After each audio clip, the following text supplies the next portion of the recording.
ಕೈಪಡೆಯ power ಫೈಟ್ಗೆ twist ಕೊಟ್ಟ ಸೋಮಣ್ಣ.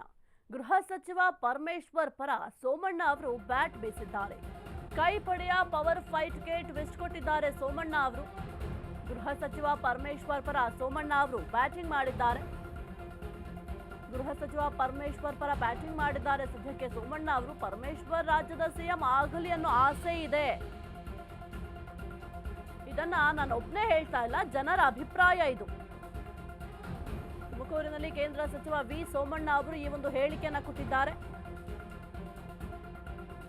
ಚುನಾವಣೆಯಲ್ಲಿ ನಾನು ಗೆಲ್ಲಲು ಹಲವರಿಂದ ನೆರವು ಸಿಕ್ಕಿದೆ. ಬಿಜೆಪಿ ಜೆಡಿಎಸ್ ನಾಯಕರಂತೆ ಕಾಂಗ್ರೆಸ್ಸಿಗರಿಂದಲೂ ಕೂಡ ಸಹಕಾರ ಸಿಕ್ಕಿದೆ. ಗೆಲುವಿನ ಗುಟ್ಟನ್ನ ರಟ್ಟು ಮಾಡಿದ ಸಚಿವ ಸೋಮಣ್ಣ ಅವರು. ಇದೇ ವೇಳೆ ಪರಮೇಶ್ವರ್ ಪರವೂ ಕೂಡ ಸೋಮಣ್ಣ ಅವರು ಬ್ಯಾಟ್ ಬೀಸಿದ್ದಾರೆ. ರಾಜ್ಯ ಕಾಂಗ್ರೆಸ್ನಲ್ಲಿ ಸಿಎಂ ಕುರ್ಚಿಗಾಗಿ ಗುದ್ದಾಟ ನಡೀತಾ ಇರುವಂತೆಯೇ ಕೇಂದ್ರ ರೈಲ್ವೆ ಮತ್ತು ಜಲಶಕ್ತಿ ಸಚಿವ ವಿ ಸೋಮಣ್ಣ ಅವರು ಗೃಹ ಸಚಿವ ಡಾಕ್ಟರ್ ಜಿ ಪರಮೇಶ್ವರ್ ಪರ ಬ್ಯಾಟ್ ಬೀಸಿದ್ದಾರೆ. ಅಲ್ಲದೆ ತಮ್ಮ ಗೆಲುವಿನ ಗುಟ್ಟನ್ನು ಕೂಡ ಈಗ ರಟ್ಟು ಮಾಡಿದ್ದಾರೆ. ನಗರದ ಹೊರವಲಯದ ಹೆಗ್ಗೆರೆಯಲ್ಲಿ ರೈಲ್ವೆ ಮೇಲೆ ಸೇತುವೆ ನಿರ್ಮಾಣ ಕಾಮಗಾರಿಗೆ ಚಾಲನೆ ನೀಡಿ ಮಾತನಾಡಿದ ಅವರು, ಇನ್ನು ಪರಮೇಶ್ವರ್ ಒಬ್ಬರು ಅದೃಷ್ಟದ ಗೃಹ ಮಂತ್ರಿಗಳಿದ್ದಂಗೆ. ಎಲ್ಲೋ ಒಂದು ಕಡೆ ಅವರು ಈ ರಾಜ್ಯದ ಮುಖ್ಯಮಂತ್ರಿ ಆಗಲಿ ಅನ್ನೋ ಆಸೆ ಇದೆ. ಇದನ್ನು ನಾನು ಒಬ್ಬನೇ ಹೇಳ್ತಾ ಇಲ್ಲ, ತುಮಕೂರಿನ ಮಹಾ ಜನತೆಯ ಅಭಿಪ್ರಾಯ ಇದು ಅಂತ ಕೂಡ ಸದ್ಯಕ್ಕೆ ಹೇಳಿಕೆಯನ್ನ ಕೊಟ್ಟಿದ್ದಾರೆ. ಈಗ ಈ ಒಂದು ಪವರ್ ಫೈಟ್ ವಿಚಾರವಾಗಿ ಬಹಳ ಚರ್ಚೆ ಆಗ್ತಾ ಇದೆ. ಇದರ ನಡುವೆ ಈ ರೀತಿಯಾಗಿ ಹೇಳಿಕೆ ಕೊಟ್ಟಿರೋದು ಬಹಳ ಕುತೂಹಲಕ್ಕೆ ಕಾರಣ ಆಗಿದೆ. ಹಾಗಾದ್ರೆ ಏನ್ ಮಾತನಾಡಿದ್ದಾರೆ ನೋಡೋಣ. ಪ್ರಧಾನಮಂತ್ರಿ ನರೇಂದ್ರ ಮೋದಿ ಅವರು ಬಂದ ಮೇಲೆ ಬಡತನದ ರೇಖೆಯನ್ನ ಮೇಲ್ಪಂಕ್ತಿಗೆ ತರೋದಕ್ಕೆ ಅವ್ರು ಕೊಟ್ಟಂತ ಕಾರ್ಯಕ್ರಮ ಪ್ರಾಯಶ ಇವತ್ತು ಅವಿಸ್ಮರಣೀಯವಾಗಿದೆ. ನಾನು ತಮ್ಮಲ್ಲಿ ಮನವಿ ಮಾಡ್ತೀನಿ, ಅಧಿಕಾರ ಮತ್ತೊಂದು ಮಗದೊಂದು ಅದೃಷ್ಟ.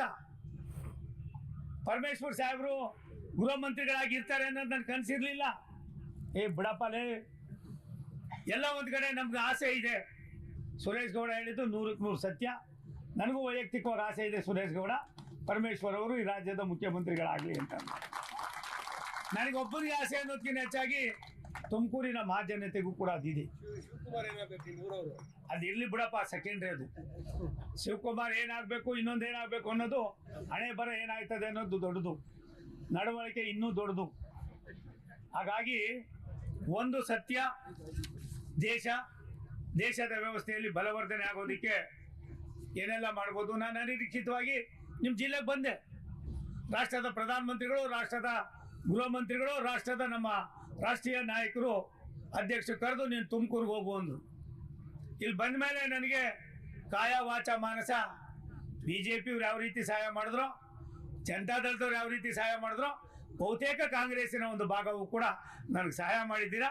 ಅದಕ್ಕೆ ನಾನು ನಿಮಗೆ ಆಭಾರಿಯಾಗಿರ್ತೀನಿ. ತುಂಬ ದೊಡ್ಡ ಧನ್ಯವಾದಗಳನ್ನು ಸಮರ್ಪಣೆ ಮಾಡ್ತೀನಿ.